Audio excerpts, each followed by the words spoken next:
Olá, irmãos. Você já reparou o quanto as circunstâncias que nos cercam, elas são potenciais usurpadoras da nossa alegria? Por exemplo, nós estamos hoje impossibilitados de nos encontrar todos os dias, nós estamos privados do nosso culto público, privados do nosso direito básico de ir e vir, nós estamos presos em nossas próprias casas, por vezes entediados, sem aquela facilidade de proclamar o Evangelho para um grupo de pessoas reunidas, talvez numa festa, em algum churrasco. Que potencial essas coisas têm de roubar a nossa alegria, não é verdade? E foi pensando exatamente nisso que eu decidi, a partir de hoje, compartilhar algumas pequenas devocionais. Serão, no máximo, 2 devocionais por semana. Todas elas baseadas na carta que o apóstolo Paulo escreveu para a igreja de Filipos. E por que esses devocionais serão nessa carta que o apóstolo Paulo escreve aos filipenses? Porque essa carta ela tem muitas particularidades dignas de serem observadas.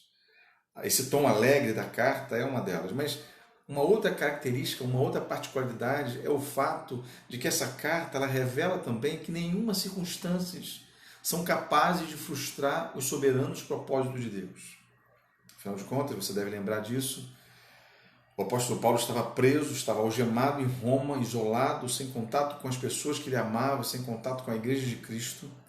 Mas essas circunstâncias adversas, essas circunstâncias difíceis que ele estava vivendo, ao invés de oprimir, ao invés de gerar ansiedades e colocar o apóstolo Paulo para baixo, ao invés de sufocar a proclamação do Evangelho, colocando barreiras que poderiam impedir o avanço do Evangelho, ao contrário de tudo isso, elas servem para o apóstolo como combustível para uma proclamação ainda maior.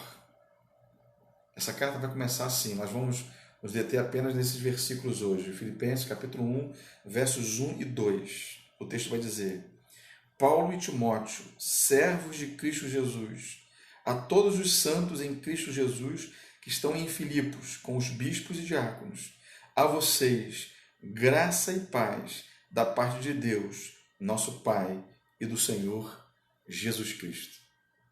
Só nessa pequena saudação, o apóstolo Paulo ele vai citar o Senhor Jesus Cristo 3 vezes. 2 versículos, 3 vezes o Senhor Jesus Cristo é citado aqui.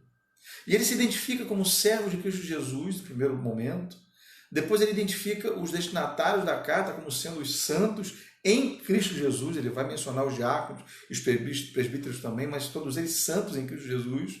E finalmente eles os saúdam com a graça e a paz que não são dele, mas de Jesus Cristo. Irmãos, a identificação do apóstolo Paulo como sendo servo de Jesus Cristo é muito significativa aqui. Você já parou para se perguntar por que ele não se apresentou como apóstolo, mas como servo de um grande Senhor? Essa palavra grega, doulos, que Paulo usou aqui, é muito mais do que servo. Significa escravo. E Paulo, logo de imediato, logo na abertura da carta, ele deixa muito claro de que ele é uma propriedade absoluta, exclusiva de Cristo. Jesus o amou, Jesus o comprou por um alto preço, então ele não pertence a ninguém mais além de Jesus Cristo. E além disso, ele deixa claro também que ele deve a Cristo a obediência absoluta. Afinal de contas, o escravo não tem vontade própria. A sua vontade é, na verdade, fazer a vontade do seu Senhor. As decisões do seu Senhor são as que regem e norteiam a sua vida.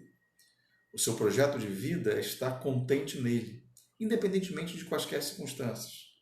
Agora, observem os destinatários da carta, observem para quem o apóstolo Paulo destina a carta. Ele escreve para os santos em Cristo Jesus. Então ele está escrevendo para a gente crente, para aqueles que amam ao Senhor Jesus. Fala dos diáconos, dos presbíteros também, nós não vamos nos ater neles.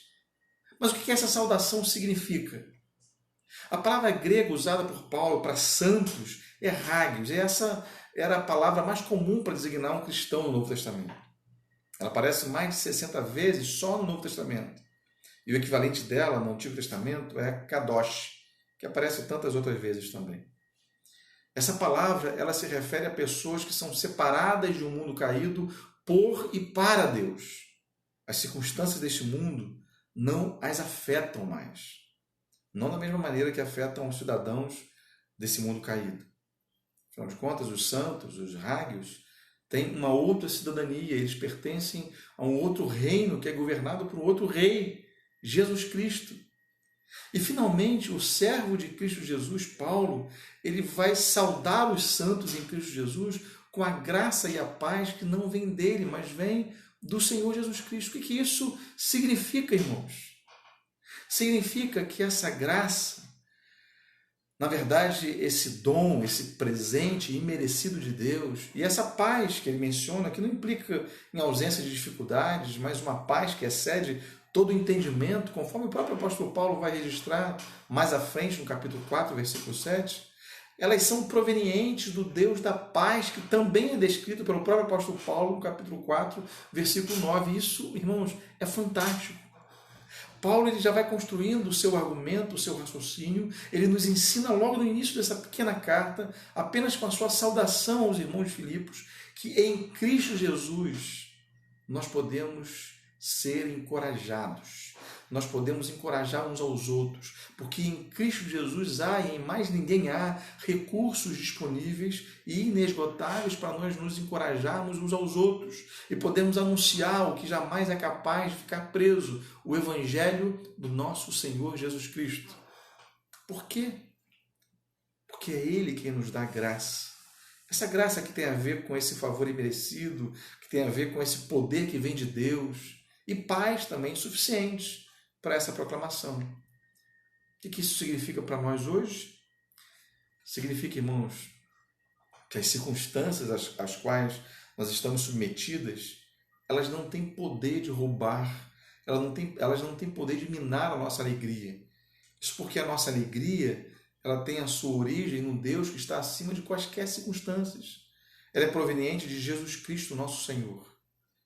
Então, a minha oração hoje é para que o Senhor, Jesus Cristo, faça você se lembrar quem você é nele e que essa lembrança ela te encoraje a fazer contato com outros santos, saudando-os com a graça e a paz que existe em Cristo Jesus, conclamando-os a seguirem adiante, proclamando o Evangelho independentemente das suas circunstâncias. Lembre-se, Paulo estava preso, mas o Evangelho estava livre. Tenham todos um excelente dia no Senhor.